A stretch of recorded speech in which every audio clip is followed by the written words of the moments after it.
Olá, tudo bem? Eu sou o Dr. Bruno Menezes e nós estamos no canal Humanize.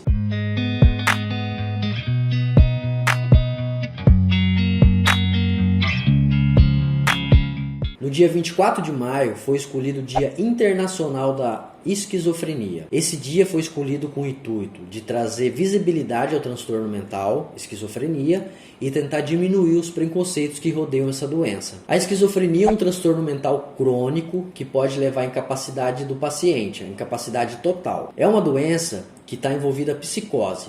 A psicose é um quadro psiquiátrico onde o paciente tem um rompimento com a realidade, ele perde totalmente a ligação com a realidade, onde ele se perde e não sabe o que são frutos dos seus pensamentos e sentimentos e o que realmente é verdadeiro, o que realmente é realidade. Não só a esquizofrenia tem esse quadro psicótico, mas hoje nós vamos falar sobre a esquizofrenia. Podemos dividir os sintomas principais da esquizofrenia, existem outros sintomas, mas para ficar mais fácil, podemos dividir em dois grandes grupos, os sintomas positivos e os sintomas negativos. Os sintomas positivos, basicamente, são as alucinações e os delírios. As alucinações são alterações do sentido. Então, tudo que altera o nosso sentido, podemos chamar de alucinações. As principais são alucinações auditivas. Alucinações auditivas são aqueles pacientes que escutam vozes. Alucinações visuais. As principais alucinações visuais são aquelas alucinações onde os pacientes veem coisas que não existem, como, por exemplo, vultos, fantasmas, animais, rostos de monstros. Alucinações olfatórias. O paciente com esquizofrenia, ele pode ter uma alucinação olfatória que o paciente pode, por exemplo, sentir cheiro de carne podre, cheiro de defunto. Alucinações gustativas. Os pacientes também podem sentir gostos diferentes na boca. Gosto de podre, gosto de azedo, gosto de coisas que na realidade não existe, mas esse paciente sente. As alucinações sensitivas, que são mais as alucinações ligadas à pele. Um exemplo bem claro é aquele paciente que sente presenças, presenças de fantasmas, de espíritos, alguns tipos de alucinações sensitivas que podem existir. Já o delírio é uma alteração do pensamento, é uma alteração da ideia. Um exemplo claro é aquele tipo de paciente que chega no consultório e fala pra gente: doutor, colocaram um chip na minha cabeça. Um dos conceitos para a gente entender bem o delírio e para ser considerado um delírio, basicamente a gente não consegue mudar a ideia desse paciente. Inclusive, se a gente começar a insistir com esse paciente que não é verdade, que é impossível, por exemplo, ter colocado um chip na cabeça dele, esse paciente pode ficar até nervoso e acreditar que você faz parte do delírio dele. Então o delírio é uma ideia que você não consegue fazer a pessoa mudar de ideia. Um dos exemplos é essa questão do chip, mas também pode ser aquelas pessoas que acreditam que são Jesus Cristo, que são enviados de Deus, que tem extraterrestres que sequestraram eles. Esses são os tipos de delírios. Já os sintomas negativos são sintomas mais internizados, são aqueles sintomas que os pacientes não demonstram muito em suas atitudes. Ele tem uma alteração principalmente no discurso, na fala do paciente. Alguns exemplos desses sintomas negativos são a retração social.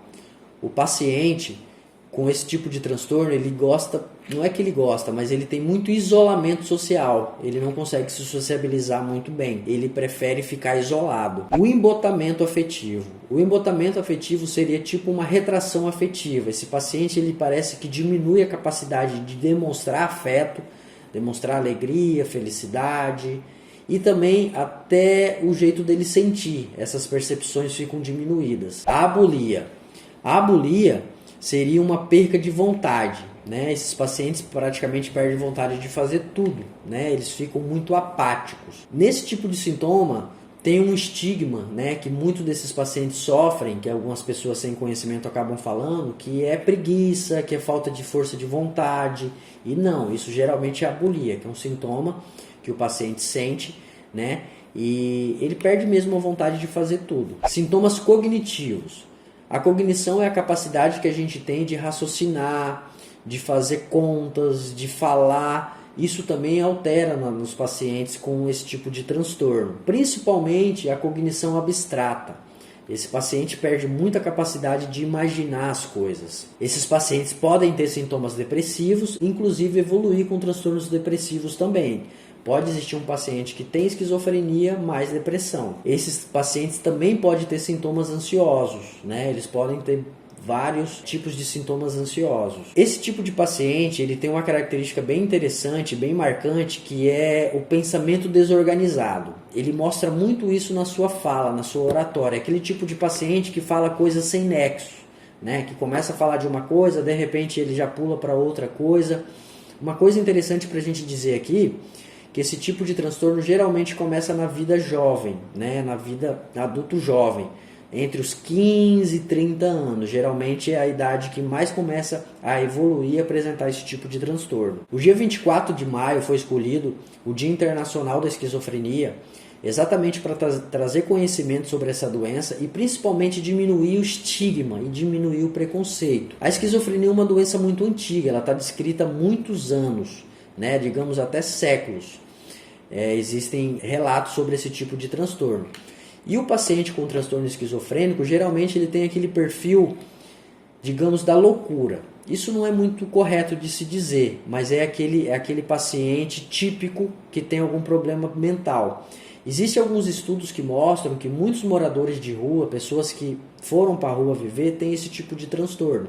Então, muitos pacientes com esse tipo de esquizofrenia têm aquele perfil de barbudo, de morar na rua, de não querer tomar banho, de falar sozinho. Então, é um tipo de coisa que traz muito preconceito para esse tipo de doença.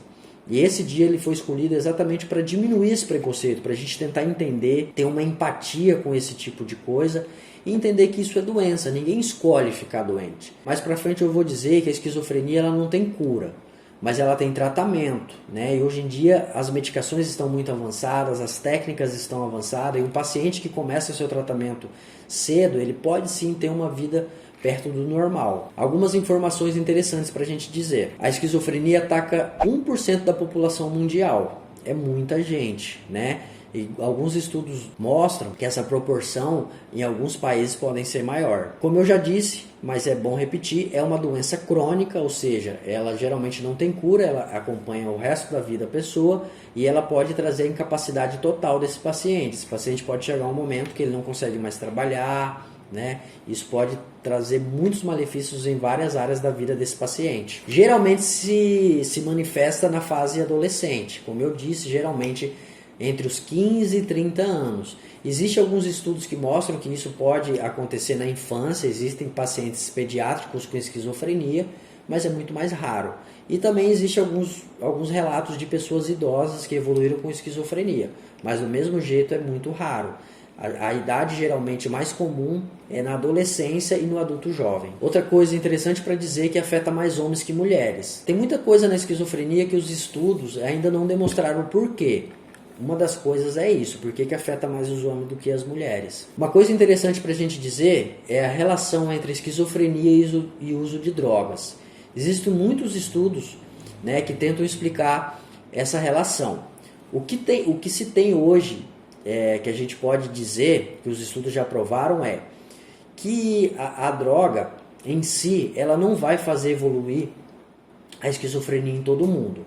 Mas se a pessoa tem predisposição, com certeza a droga pode fazer isso evoluir com mais rapidez e mais cedo. Tem um estudo que mostra que a pessoa que tem predisposição, porque esse tipo de doença ele tem um fator genético muito grande. Existem pessoas que têm predisposição, já nascem com uma alteração genética, que ela já, digamos, tem uma chance maior de evoluir com esquizofrenia. Existe um estudo que mostra que quem tem essa predisposição, essa alteração genética e usa maconha, ela tem 4 vezes mais chances de evoluir com esquizofrenia. Então é aquela velha história, é como se fosse jogar na loteria. Então eu como médico indico você nunca usar droga, porque ninguém sabe quem vai ter a predisposição e quem não vai ter. Isso também vale para álcool, para cocaína e outros tipos de droga. O estudo que eu vi, ele falava especificamente da maconha, que as pessoas que têm a predisposição genética, quando faz uso da cannabis, ela tem 4 vezes mais chances de evoluir com esquizofrenia. Tratamento. Os tratamentos estão muito avançados. Antigamente, quando não se tinha muito o que se recorrer, existia muito uma questão de querer isolar esse paciente da sociedade. Está aí um dos grandes estigmas que acompanha esses pacientes até hoje. A sociedade, às vezes até inconscientemente, acredita que porque esse tipo de paciente tem que ser isolado, né? Que ele tem que ser afastado da sociedade. Mas hoje os estudos estão avançados, os tratamentos estão avançados e nós vemos que os pacientes podem sim viver em sociedade, principalmente quando eles começam a fazer seu tratamento. O tratamento ele é dividido em medicamentoso e terapias, principalmente terapias cognitivas comportamentais, terapias ocupacionais. Essas terapias, esse tratamento, o principal objetivo dele é fazer uma reabilitação do paciente para a sociedade. Ou seja, hoje em dia a psiquiatria e a ciência ela tenta sempre trazer uma estabilidade para esse paciente, para que esse paciente volte a viver em sociedade o mais rápido possível, porque isso é bom. Essa questão de isolar os pacientes cada vez vai ficando mais para trás. Então, o tratamento ele tem principalmente esse objetivo de reabilitar esse paciente e inserir esse paciente de novo em sociedade. Mais ou menos é isso, é uma doença muito complexa, existem muitas coisas que não estão bem esclarecidas ainda, a ciência continua buscando respostas, mas esse 24 de maio foi escolhido o Dia Internacional da Esquizofrenia, tem principal objetivo da gente diminuir o preconceito, diminuir o medo, né? Diminuir os estigmas que existe essa doença. A internet está cheia de informações sobre esquizofrenia. Quem quiser mais se aprofundar, tem muitos materiais na internet, materiais bons, alguns não tão bons, então eu sempre falo para vocês tomar cuidado as fontes que vocês buscam, mas é interessante. E principalmente se vocês conhecerem alguém com esse tipo de sintoma, leve esse paciente ao médico, busque um psicólogo, né? Não tente esconder isso das pessoas, porque querendo ou não, nós seres humanos nós temos uma tendência de querer esconder nossas fraquezas. Então às vezes a gente tem algum parente assim e a gente tenta esconder da sociedade, tenta não levar para procurar ajuda. E muitas vezes esse paciente, quando ele é bem acompanhado, ele pode ter uma vida normal. Não é porque uma doença que não tem cura que ela não tem controle. Ela tem controle, ela tem tratamento, tá bom? Esse dia 24 de maio foi escolhido para isso, para a gente se conscientizar sobre essa doença, tentar buscar ajuda o mais rápido possível e esse paciente ter uma vida mais adequada possível, tá bom? É isso, nós vamos ficar por aqui. Até a próxima semana. Fiquem com Deus.